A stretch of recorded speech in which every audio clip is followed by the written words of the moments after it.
Bonjour et bienvenue dans les réalisations de Fatchi, une émission au cœur des actions et réalisations du chef de l'État, Félix-Antoine Tshisekedi Tshilombo, concrétisées dans toute la République démocratique du Congo par des initiatives privées et publiques.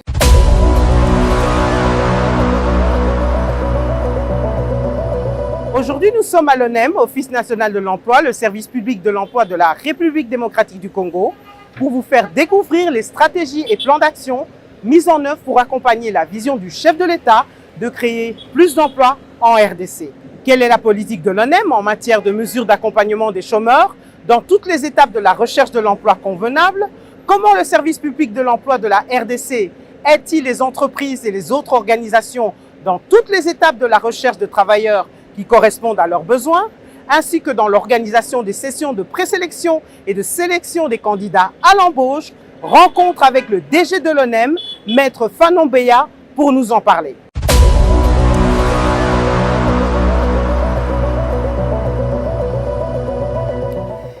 DG Fanon Beya, bonjour. Bonjour. Comment allez-vous, maître? Très bien, merci. En tout cas, merci de nous recevoir. Plaisir. À l'ONEM. Oui. Alors, avant de commencer à vous questionner sur votre mission, sur tout ce que vous êtes en train de faire, j'aimerais vous demander une petite présentation. Le DG Fanon, vu par l'avocat que vous êtes, ça donne qui? Oui, ça donne simplement un mandataire à qui on a confié une mission très capitale par le président de la République. Et donc, il vient d'un secteur privé, principalement du barreau de Lubumbashi, où il est inscrit depuis le 3 février 2006. Il est père de famille. Et voilà, tout ce que je peux dire pour le moment. C'est déjà pas mal, hein? Voilà. C'est l'essentiel.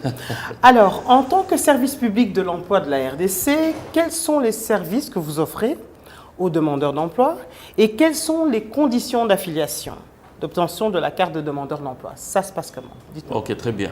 Alors, nous, on est là pour l'intermédiation et l'insertion professionnelle. Donc, le service ONEM commence par l'accueil actif, l'accueil actif qui reçoit les demandeurs d'emploi. Et dans les termes consacrés, c'est ce que vous appelez communément les chômeurs, ces demandeurs d'emploi qui passent par les services d'intermédiation, les entretiens exploratoires et l'insertion et je vois que la guidance vers l'auto-emploi aussi. D'accord. Principalement. Alors, on parle pas mal de l'emploi, on va y revenir tout à l'heure. C'est un des piliers essentiels du chef de l'État, en tout cas de la vision du chef de l'État, qui est plus d'emploi. Où en est l'emploi aujourd'hui en 2025? Voilà. L'emploi en 2025 est au point d'être formalisé parce que la grande lutte de manière générale, c'est de pouvoir combattre le secteur informel. Voilà. Il nous est demandé et il nous est fixé une mission pas du tout impossible mais assez sérieuse. C'est de pouvoir donner les chiffres en matière d'emploi, tel que demandé et défini par nos missions. Donc il faut que l'ONEM joue réellement son rôle d'indicateur en matière de manipulation des données sur l'emploi. Voilà. Partant de 2023, où le chef de l'État répond à une demande ferme du secteur des employeurs. Je ne dirais pas des emplois, du secteur des employeurs, c'est la FEC principalement, le patronat, qui avait exigé que l'ONEM se mette en ordre de bataille. Parce que l'ONEM est cette entité qui se trouve au cœur du ministère de l'Emploi comme l'épine dorsale. Voilà, un secteur et un établissement indispensable pour la maîtrise des chiffres sur les données de l'emploi. Voilà.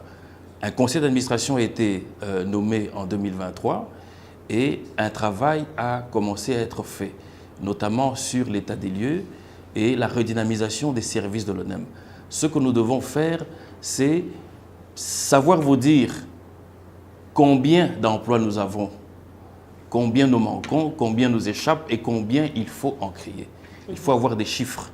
Donc, en interne, nous avons un service de statistique qui est obligé de recueillir toutes les données que nous avons, pouvoir les certifier et les publier trimestriellement. Voilà. Voilà ce que je peux dire pour le moment. Et donc, répondre à votre question, c'est dire que l'ONEM, aujourd'hui, est là, positionné pour orienter le gouvernement en matière de politique d'emploi. Alors, vous êtes justement un lien entre ceux qui demandent et ceux qui offrent. quels sont les profils actuellement qui sont les plus demandeurs, mais également les plus recherchés, et comment vous faites pour avoir justement cet équilibre entre l'offre et la demande? Comment vous organisez ça? Alors, il y a une inadéquation entre l'offre et la demande, parce que la demande est grande, l'offre est un peu en déphasage, parce que pas du tout qualifiée. Les secteurs les plus demandés, c'est le secteur extractif. C'est le commerce, hein, c'est les BTP, les constructions, c'est l'entreposage, ainsi de suite. Mais si vous regardez la cartographie de la qualification, hein, les demandeurs veulent plutôt avoir des techniciens. Hein, des techniciens de surface, des ingénieurs, des opérateurs d'engins, plutôt que le nombre pléthorique de juristes, d'économistes, des sciences politiques, les médecins. Je ne dénigre pas, c'est tout à fait normal, chaque métier, chaque branche de métier a une valeur, mais ce n'est pas ce que principalement demande par exemple le secteur extractif, le commerce, ainsi de suite. Et donc il y a un travail à faire là-dessus, c'est de pouvoir requalifier les diplômés que nous avons, c'est pouvoir réorienter vers des métiers pratiques, hein, des travaux de main, vous voyez. Donc on a besoin des opérateurs. Pourquoi on doit chaque fois faire venir nos frères libanais, indiens, des Philippines? Ce n'est pas possible. Le Congolais, quand il sort, n'est pas toujours, quand il sort d'université, n'a pas toujours la main qualifiée qui est demandée dans le secteur. Et donc, à ce sujet, je voudrais ajouter pour dire que l'ONEM et l'INPP jouent un rôle crucial pour rendre plus employables ces demandeurs d'emploi. INPP, Institut national de préparation professionnelle. Voilà.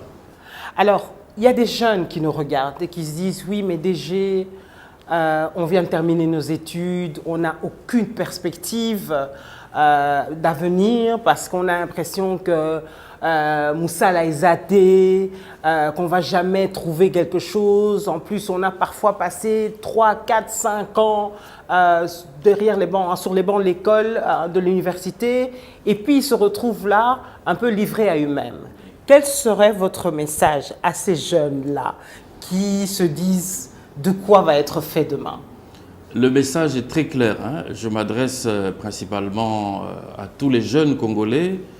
En Lingala, Moussala ezali, Banakin, Moussala ezali, partout à Mbujimai, à Lubumbashi, à Kisangani, Moussala ezali, Bako Sabinote.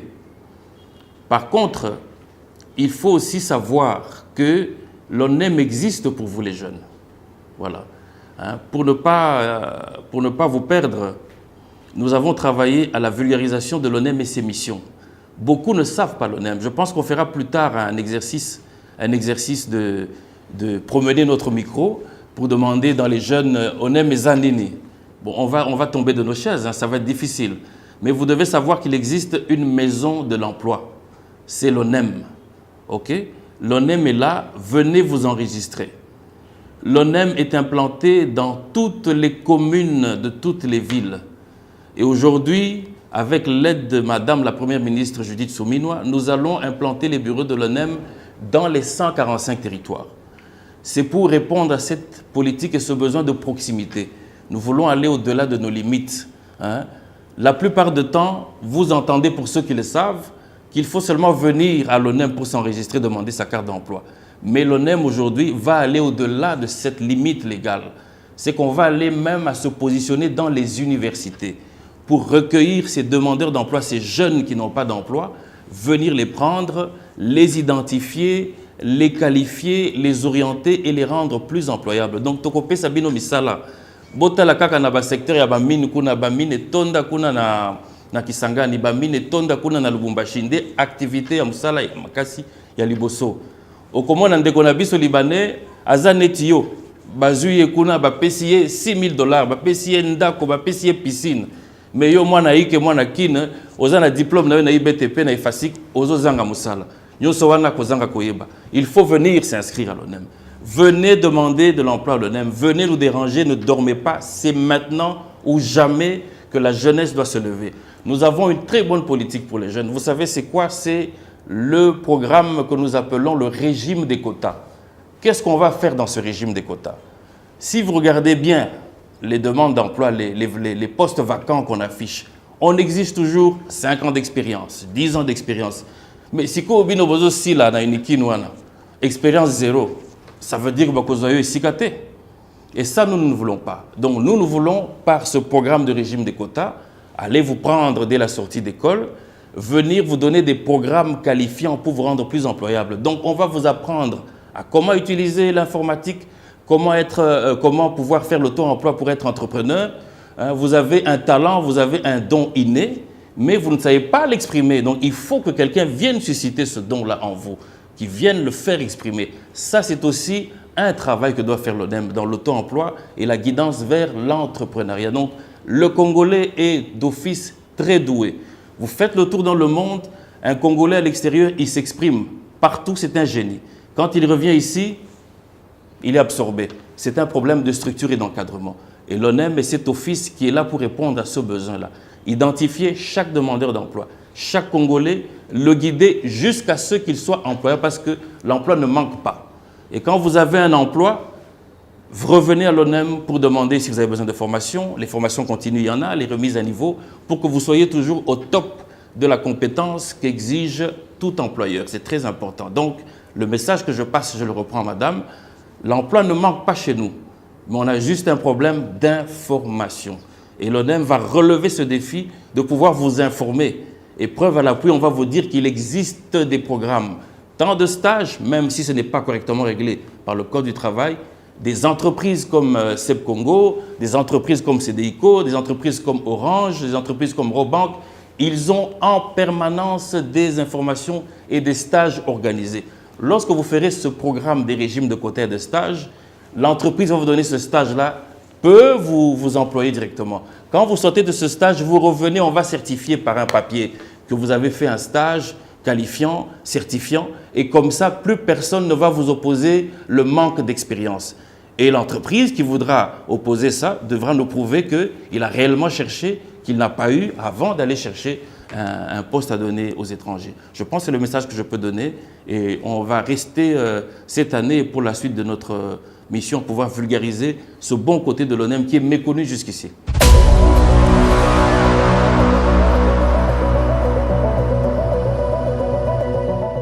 Donc, je me présente d'abord, je suis Ferid Bakloti, je suis chef de l'entreprise Extensus, membre du groupement CCM Extensus, GoTech, donc une entreprise belge, une entreprise congolaise et l'entreprise tuniso-canadienne que je représente.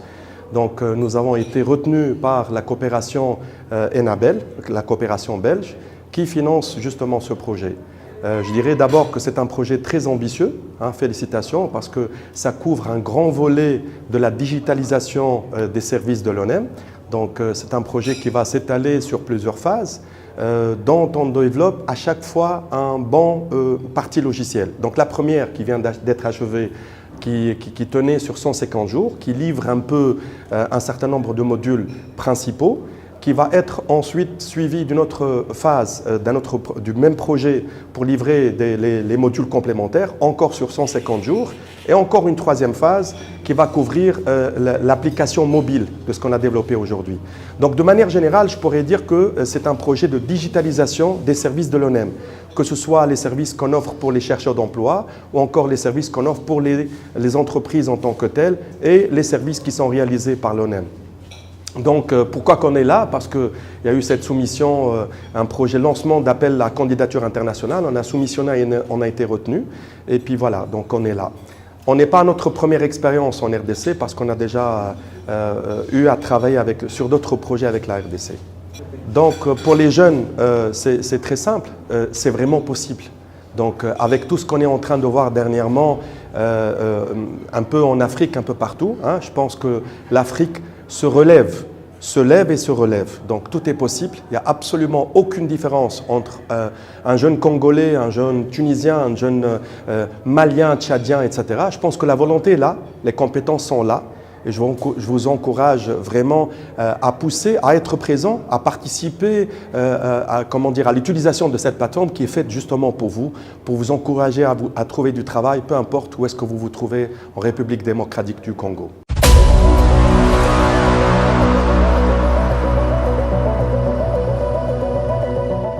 En tout cas, ce que je peux dire par rapport à cette formation, Cette formation nous apporte plus parce que ça met à niveau notre connaissance, ça nous met à jour, voilà. Donc ça nous ajoute de capacité par rapport à ce que nous faisions avant et ce que nous allons faire après cette formation, parce que nous voyons vraiment qu'il y a une amélioration, parce qu'il y a de nouveautés à chaque fois. À l'ONEM, nous devons nous mettre à jour aussi. Cette formation nous apporte plus, en tout cas nous sommes très ravis. Alors l'ONEM, dans le cadre des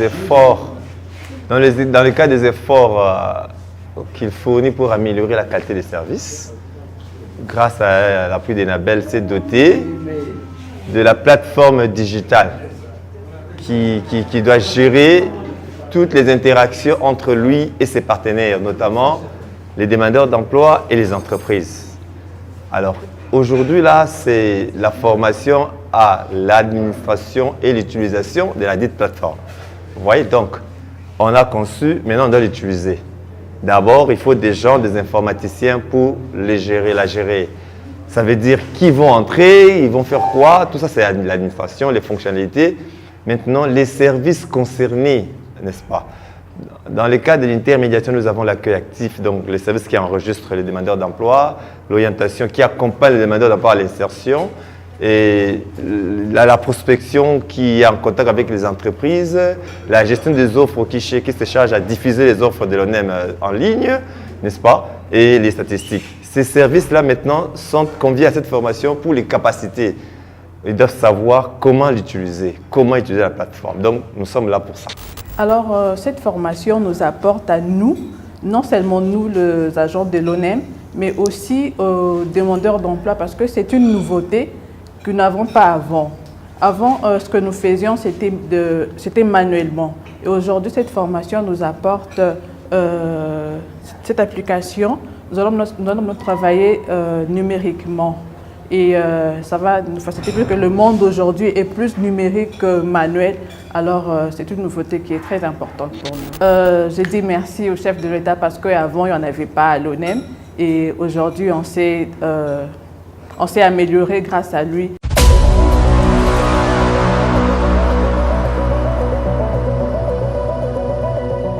Plusieurs initiatives en partenariat avec l'ONEM sont régulièrement organisées afin de promouvoir l'emploi et de réaliser au mieux l'organisation du marché de l'emploi.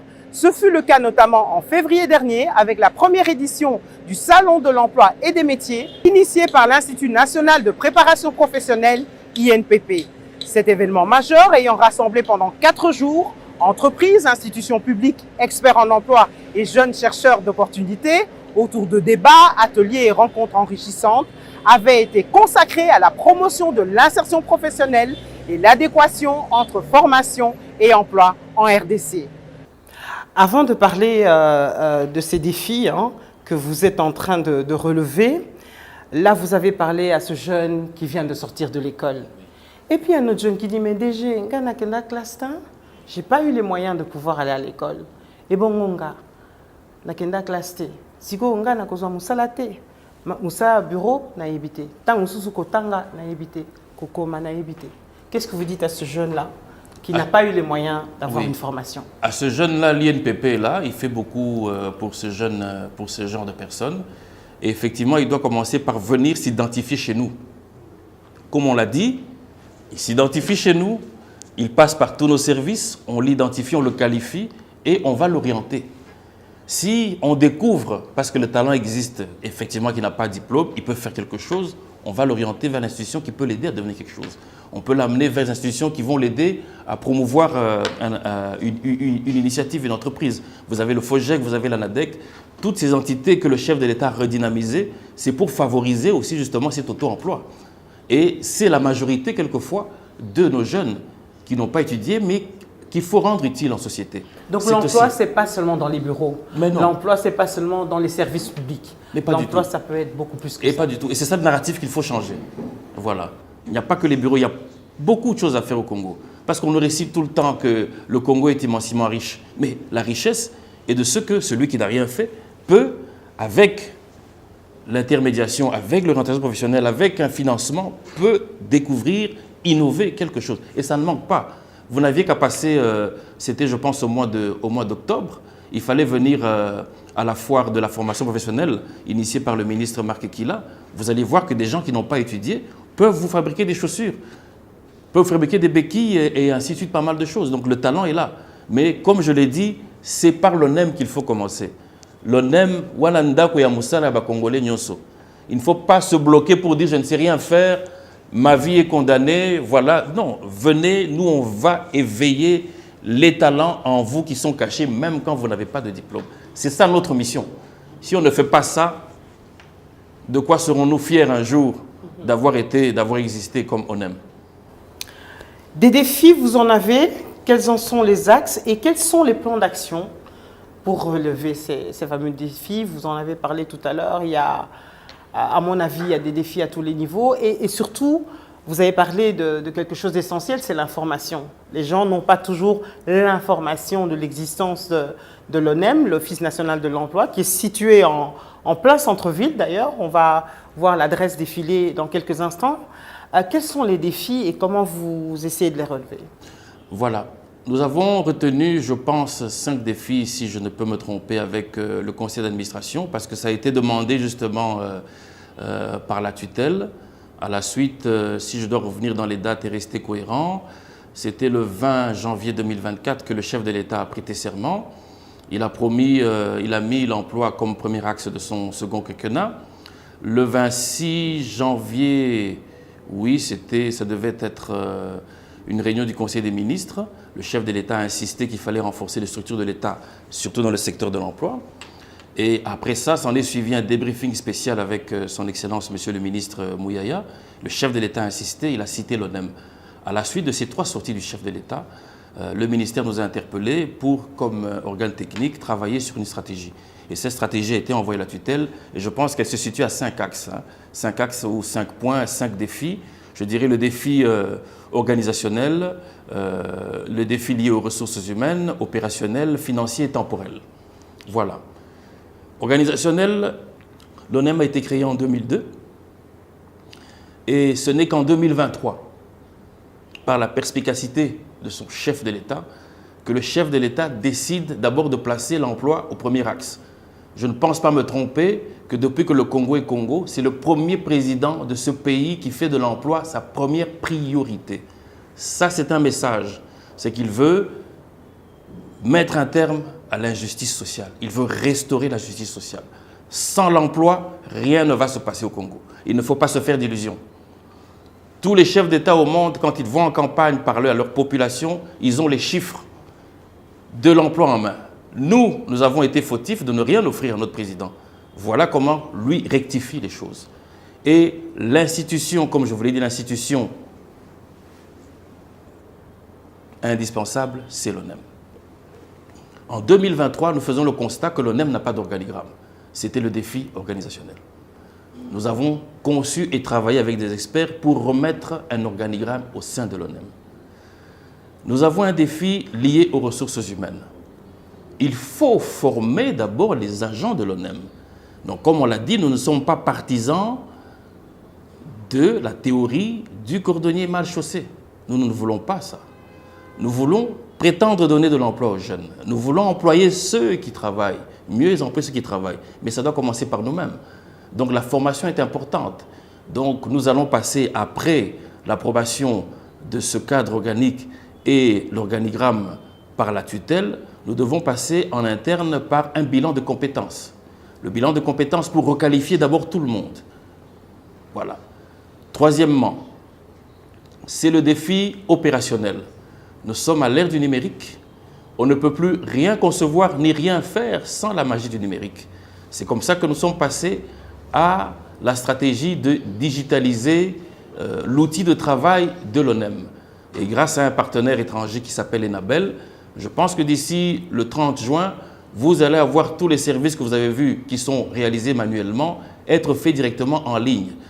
Donc, un demandeur d'emploi qui est dans les recoins du Congo où on ne sait pas accéder ni par avion, ni par route, ni par train, peut, avec son petit GSM de 1G, ainsi de suite, voilà la magie star dièse 1, 2, 3, 4, accéder aux données de l'ONEM, se faire enregistrer et avoir les propositions que l'ONEM offre, soit en termes de taux emploi ou en termes d'emploi. Ça, c'est le défi numéro 3, c'est le défi opérationnel. Nous avons aussi le défi, je dirais, financier. Et là, je pense que je suis permis de passer un message au chef de l'État. Le chef de l'État a fixé une politique, mais on ne donne pas les moyens à l'ONEM. Voilà, c'est mettre une balle dans les pieds du chef. Donc il faut qu'on déploie, il faut qu'on se déploie, il faut qu'on donne de l'emploi, il faut qu'on donne les chiffres, il faut qu'on identifie toutes ces personnes. Mais sans moyens, vous comprenez que rien ne peut se faire, il ne faut pas se faire d'illusions. Donc l'ONEM se débat comme il peut, avec l'accompagnement de la tutelle, de la FEC, qui est son principal contributeur, je dirais le patronat, parce que la principale contribution ou la principale ressource de l'ONEM vient du contribuable. Et donc, il faut que le chef de l'État entende que le gouvernement doit aussi faire sa part, et c'est indispensable, c'est urgent, c'est immédiat. Le dernier défi, le cinquième, c'est le défi temporel. Dès le moment où le chef de l'État a promis 6 400 000 emplois à sa population, l'ONEM n'a pas d'autre choix que de travailler dans cette vitesse-là. Parce que 2028 nous attend, nous devons rendre des comptes, il faut que nous ayons les moyens de travailler et de pouvoir se remettre dans la ligne droite de la vision du chef de l'État. Voilà les 5 défis. Magnifique. Alors, moi, je vous souhaite beaucoup de courage pour tout ça. Merci. On est déjà en fin de parcours, c'est trop court, c'est trop court. Mais bon, je pense qu'on se reviendra avec, on se reverra avec une évolution dans tout ça. Votre mot de la fin, c'est accompagner la vision du chef de l'État. Vous l'avez dit, 6 400 000 emplois d'ici 2028. Quel est votre mot de la fin? Quelle est votre stratégie et ce que vous avez mis en place pour accompagner cette vision de plus d'emplois? Votre mot de la fin, s'il vous plaît, DG. Très bien. Les 6 millions d'emplois ne sont pas une chimère, ce n'est pas une promesse vaine, c'est réalisable parce que les 120 millions de Congolais qui existent vivent. Et donc quand ils vivent, c'est qu'ils ont des sources de revenus. Donc l'emploi existe, quelle que soit sa forme, elle est là.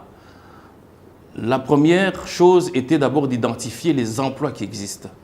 Et là, l'ONEM l'a fait avec la tutelle qui est le ministère de l'Emploi. C'est qu'on a publié ce qu'on appelle un répertoire opérationnel des métiers qui existent en RDC, c'est le ROM.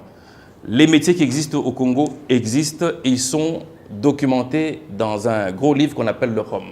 Voilà ce que je peux dire à ce sujet. Alors, l'ONEM a travaillé pour la première fois à publier un rapport quinquennal dit des statistiques. Nous avons ce document-là qui a répertorié tous les emplois qui existent de par la loi qui oblige les entreprises et demandeurs d'emploi à se déclarer. C'est vrai que c'est peu représentatif à cause des limites que pose notre système, notre outil de travail. C'est comme ça que nous avons décidé d'aller au-delà de nos limites. Nous allons passer à implanter les bureaux de l'ONEM dans toutes les institutions académiques, universitaires, dans les communes, dans les territoires. Une troisième autre stratégie, c'est que nous sommes dans une campagne de travailler de manière transversale avec toutes les entreprises. Au-delà de ce que la loi oblige, nous voulons que les entreprises aient un protocole d'accord dans lequel on prend un engagement avec l'ONEM de pouvoir lui communiquer tout ce qu'ils ont comme mouvement sur les travailleurs en termes d'engagement. Cette stratégie va arriver à nous donner le véritable chiffre formel parce que le secteur informel est très important. Formaliser le secteur formel, permettez la tautologie, nous permettra à ce moment-là de vous dire dans quel secteur tels emplois ont été créés, puisqu'ils se créent, ils existent, et les 6 millions d'emplois seront accomplis et atteints. Ça, c'est un autre volet qui nécessitera certainement une autre émission où on va démontrer comment on les crée et comment ça évolue. On pense qu'il n'existe pas parce que l'ONEM ne donne pas encore les chiffres, mais on va donner les chiffres, on va donner dans quel secteur ces emplois ont été créés. C'est très facile. On peut faire un exercice simple. Vous prenez les 6 400 000 emplois, vous pouvez commencer par le gouvernement, 57 portefeuilles, que les 57 portefeuilles vous disent dans chaque portefeuille, dans chaque secteur, quels sont les projets qui ont été faits et qui ont apporté l'emploi. Ça va être facile. Vous les divisez par les 26 provinces. Chaque gouverneur de province a un ministère de l'emploi dans son entité. Qu'est-ce que ce ministère de l'emploi fait en termes de promotion de l'emploi? Les projets se font, se réalisent tous les jours. Donc c'est très facile. Il faut juste que tout le monde soit conscient, avec l'appel de notre tutelle, que tous les ministères commencent à obliger leurs entités dépendantes de nous communiquer ce qui se passe en termes de projets. On ne vient pas chercher combien vos projets vous coûtent, ça vous regarde. Nous, on veut savoir que s'il y a eu un projet par exemple de 145 territoires, il a été créé 16 400 000 emplois. Très bien. Je ne raconte pas ça par hasard parce que le BESECO a communiqué ces chiffres-là à l'ONEM de manière volontaire, unilatérale de sa pleine initiative. Vous voyez que dans chaque secteur, il y a moyen de communiquer les chiffres. Nous avons juste besoin de formaliser cette pratique de communication sur les engagements, sur les départs, les démissions, les décès, les mises en retraite à l'ONEM. C'est l'institution qui doit avoir ces informations-là. Dès que nous les avons, on viendra en 2028 vous dire ce que l'ONEM a fait en très peu de temps, avec très peu de moyens, mais durement pour le salut de la RDC. Donc le message que je passe, mon dernier mot, c'est d'abord aussi remercier le chef de l'État pour la confiance qu'il nous a faite en nous plaçant à la tête de cet office. Et je dois vous dire que c'est la seule motivation qui nous fonde à pouvoir résister à tout ça et travailler. C'est vraiment sa confiance et nous le sommes très redevables. Pour le reste, l'ONEM reste ouvert. Venez chercher de l'emploi, il y en a. DG, maître, merci beaucoup. Très bonne continuation. Merci. Et à bientôt. À très bientôt, madame.